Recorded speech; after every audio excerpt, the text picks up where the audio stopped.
My friends, wacheni kukaa nyuma ya Uhuru Kenyatta.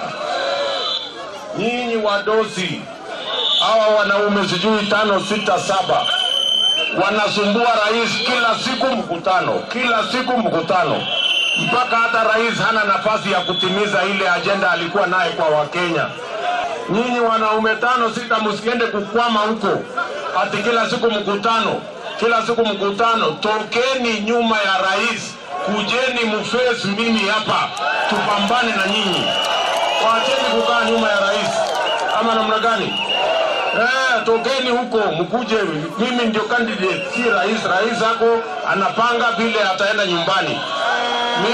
Mimi na nyinyi, na msikuje bure, kujeni na candidate. Wacha kukaa hivi tena seminars, sijui retreat nini, mtachelewa. Alafu tena mtasema kura imeibiwa. Jipangeni mapema, mpange sera yenu.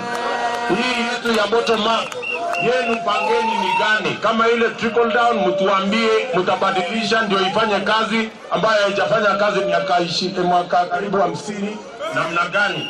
Na mkikuja pia kujeni na chama ya kuunganisha Wakenya kama hii yetu ya UDA. Msituletee chama ya kabila hii na hii. Vile mko katika chama ya kabila hii na hii mtaunganisha Kenya namna gani?